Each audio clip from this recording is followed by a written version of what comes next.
जिनकी income tax free है उनको कितना रुपया चाहिए होगा रिटायरमेंट के लिए? सरकार ने तो 12 लाख तक की इनकम वालों को टैक्स फ्री कर दिया। आपकी अगर महीने की इनकम 1 लाख रुपए है, आपको 1 रुपया भी टैक्स देने की ज़रूरत नहीं पड़ेगी, तो मिडिल क्लास तो इससे खुश।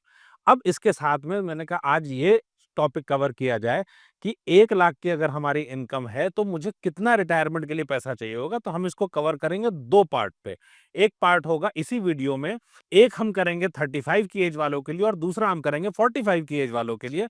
सो वीडियो में अंत तक बने रहिएगा। हम अपना कैलकुलेटर यूज करने वाले हैं इसके अंदर और आप देख पाएंगे कि आपकी इनकम रिक्वायरमेंट क्या है, अल्टीमेटली रिटायर होने के लिए कितना पैसा चाहिए, किन किन बातों को ध्यान में रखना पड़ेगा इस इलस्ट्रेशन के, इस एग्जाम्पल के अलावा भी। नमस्कार, मैं हूं Viplav Majumdar. I am founder of plan your world training academy. हमने प्लान योर वर्ल्ड पोर्टल बनाया ताकि आपको किसी से भी पूछना ना पड़े कि इन्वेस्टमेंट कहाँ करना है। यूट्यूब वीडियो से, एजेंट से, बैंक से पूछने की बजाय बेहतर है अपना मनी आईक्यू डेवलप करिए। खुद सोचिए आपके लिए कोई अवेलेबल है क्या जो आपको मौके पे बता सके कि कहाँ इन्वेस्ट करना है। अपना मनी आईक्यू डेवलप करो, अपनी ओपिनियन को बदलो। जो भी आप जानते हो उसको इरेज करना पड़ेगा, क्योंकि 99% आपकी जो धारणाएं हैं, सोच है इन्वेस्टमेंट से रिलेटेड, वो गलत है। आपने अपनी धारणा, आज आपकी एक सोच है इन्वेस्टमेंट से रिलेटेड, वो सोच किससे पूछ के डेवलप हुई है? जिनसे भी पूछा है उनको फाइनेंस की एक्सपर्टीज नहीं है। सो ट्रेनिंग लेना जरूरी है। Links are in the description या फिर planyourworld.com वेबसाइट से आप ले सकते हैं।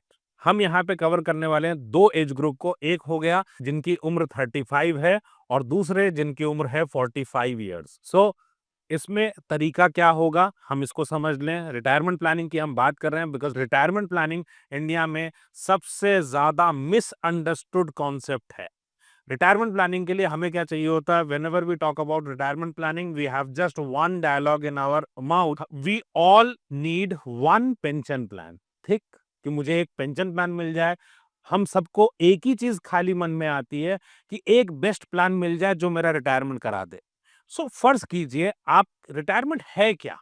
आप इसको इस तरह से सोच के देखिए कि मान लीजिए आपको छुट्टियों पे घूमने जाना है, 7 दिन का मैटर है, आपको घूमने जाना है।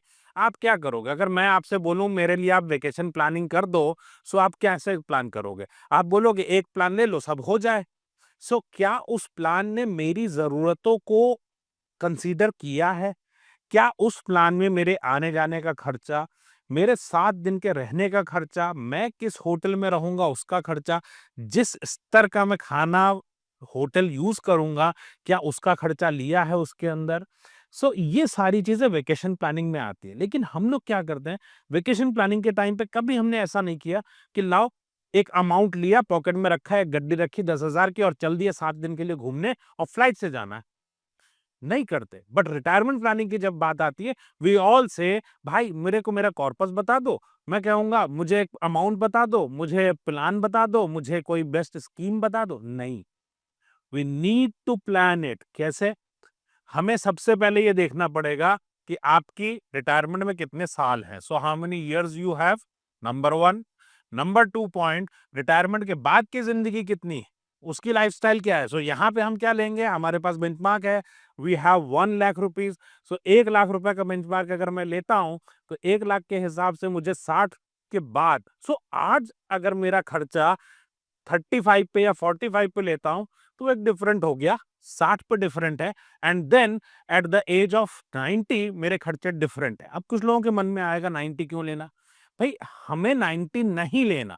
क्या आप एक दिन भी बिना पैसे के जी सकते हैं? ऊपर वाले का बुलावा कब आएगा नहीं पता। तो बेहतर तरीका क्या है हमारी लाइफ में कि हम इसको ज्यादा लेके चलें। पैसे अगर छूट जाएंगे यहाँ पे, हमारे ना रहने के बाद बच्चों को मिल जाएगा या नॉमिनी को मिल जाएगा। सो मुद्दा क्या आता है, 3 स्टेजेस में प्लानिंग होगी। हमने इसमें कैलकुलेटर बनाया हुआ, डिटेल में डिस्कस करते हैं। आइए उस कैलकुलेटर पे चले। सबसे पहले हम चलते हैं 35 की एज पे। So we have the calculator. 35 की एज पे हमने ले लिया। कॉर्पस देखेंगे हम लोग, हमारा खर्चा कितना है। हमारा टैक्स फ्री खर्चा 12 लाख रुपए साल। 12 लाख की इनकम है। अगर हम उस लाइफस्टाइल को मेंटेन करते हैं, we can not reduce our lifestyle. हमें वो लाइफस्टाइल मेंटेन करनी ही पड़ेगी। Ultimately it's the matter of your dignity. आपकी डिग्निटी मेंटेन करने के लिए आपको खर्चा करना पड़ेगा, वरना नाती पोते बच्चे नहीं आने वाले हैं। सो हमने 1 लाख की इनकम ले ली। नाउ दिस कैलकुलेटर शोज कि आपका आज का खर्चा 1 लाख है, जो इसके हिसाब से अगर मैं जाऊं तो कॉर्पस जो रिक्वायर्ड होगा it will B 18 crore rupees. 18 crore रुपए की रिक्वायरमेंट होगी बाय द एज ऑफ 60। सो 25 साल आपके पास में है, 18 करोड़ आपको चाहिए, आपको इकट्ठा करने पड़ेंगे 18 करोड़ 86 लाख लगभग लगभग। सो इसका मतलब ये हो गया कि आपको मंथली इन्वेस्टमेंट जो आपका आएगा, ऑब्वियसली हम लोग क्या सोचते हैं, हम सोचते हैं हमें कॉर्पस बना लें, हमने एक एसआईपी कर ली, पर्पस सॉल्व हो जाएगा।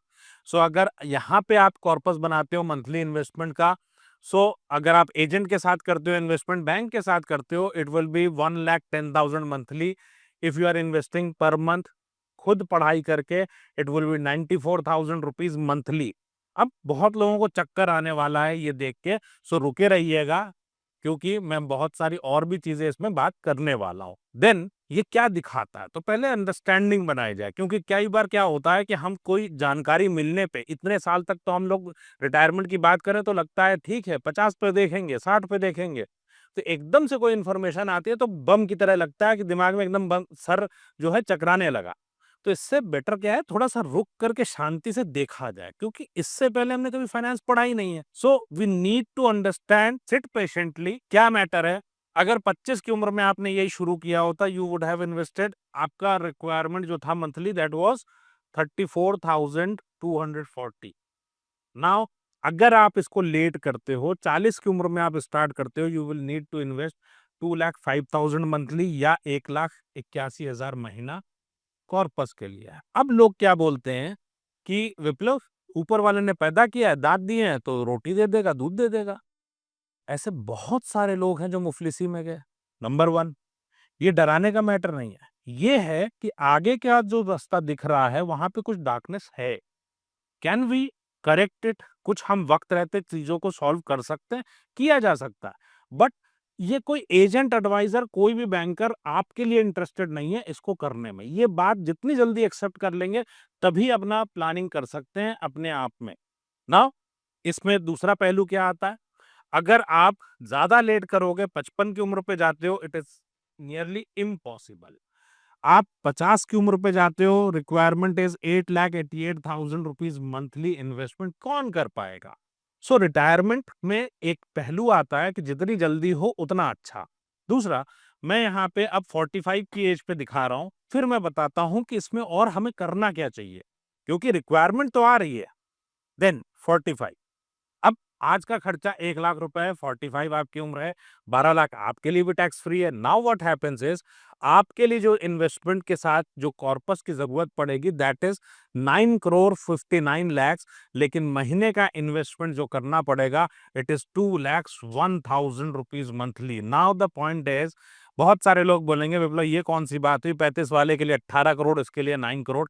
This is a subject matter, ये एक्सपर्टीज का मामला है, इसमें आपका गुणा भाग जो सिंपल वाला होता है वो मत लगाइए, वो बस का नहीं है, सीधी बात। और आपकी लाइफ में कोई फाइनेंशियल प्लानर है तो ही इसको समझा पाएगा। नॉर्मली आपके लिए ये पढ़ाई आपके सीएज ने भी नहीं की हुई है, ये याद रखिएगा। सो नॉर्मल एजेंट एडवाइजर के बस का नहीं है। नाउ द पॉइंट इज, आप अगर देखिए मेरा वर्किंग लाइफ कितनी बची, अगर मैं इस एज में हूं तो 15 साल, 15 साल में मुझे इतने पैसे इकट्ठा करने हैं, दैट मीन्स मेरा 2 लाख रुपए महीना। Now it seems to be tough. भाई 12 लाख की इनकम टैक्स फ्री की है, 24 लाख तो इन्वेस्टमेंट मांग रहा है। वाई डू आई से, रिटायरमेंट की जब बात आती है इट इज नियरली इम्पॉसिबल। क्यों? क्योंकि आप अगर इसको प्लान करोगे म्यूचुअल फंड के साथ, आप प्लान करोगे ट्रेडिशनली कि मैं एक दिन कॉर्पस बनाऊंगा, रिटायर हो जाऊंगा, where will I get this money from? मेरे पास जो सेविंग है उसी से तो मैं अपनी इन्वेस्टमेंट करूंगा, वो पॉसिबल नहीं होता। This is why we need to understand retirement. Retirement में शर्तें क्या है मेरी? मेरी शर्त बहुत सिंपल है, मैं अपनी लाइफस्टाइल कम नहीं कर सकता, डिग्निटी पूरी चाहिए, मुझे अपने जीवन को अच्छे से जीना है, आज तक अच्छे से रहा तो आगे भी। Now what are the options? आप इनकम को रिप्लेस कर सकते हो, आप दो तरह की थ्योरी इसमें मिक्स कर सकते हो। इनकम रिप्लेसमेंट पे जाते हैं तो यही कॉर्पस जो 9 का है, may be it will B 3 crore, but अगर मैं इमीडिएटली स्टार्ट करूंगा तो मेरा स्ट्रैटेजी दूसरी होगी मेरी सेविंग्स के हिसाब से। What is financial planning? क्यों मैं बोलता हूँ फाइनेंशियल प्लानिंग पढ़ने को? Financial planning is the way जहां पे आप अपनी सेविंग्स से अपना रिटायरमेंट करते हो। ये कॉर्पस जरूरी नहीं है, रिटायरमेंट की इनकम जरूरी है and it can be created. So video कैसी लगी मुझे बताइएगा कमेंट करके। मैं जानता हूं दिल टूटने वाला वीडियो है, क्योंकि सच पहली बार आता है सामने तो लगेगा ही खराब। सो इसमें कोई दो राय नहीं आती। सो इसलिए मैं ये नहीं कहूंगा वीडियो कैसी लगी, कमेंट करके बताना। मुद्दा सिंपल है, अपने रिटायरमेंट को वक्त रहते प्लान करिए। लेट होगे जितना उतनी प्रॉब्लम आएगी, और पैसा खुद मैनेज करो। कोई आपका पैसा मैनेज नहीं करेगा, किसी को इंटरेस्ट नहीं है। आप जैसे ही बताओगे कोई बोलेगा एसआईपी ले लो, कोई कहेगा पेंशन प्लान ले लो। इन्वेस्ट करने से पहले अपनी पढ़ाई पूरी करो। Program has been created by me in the manner कि आप अपनी चीजों को मैनेज कर सको, किसी पर डिपेंड होने की जरूरत नहीं है। Links are in the description. If you want to learn you can, it's your choice.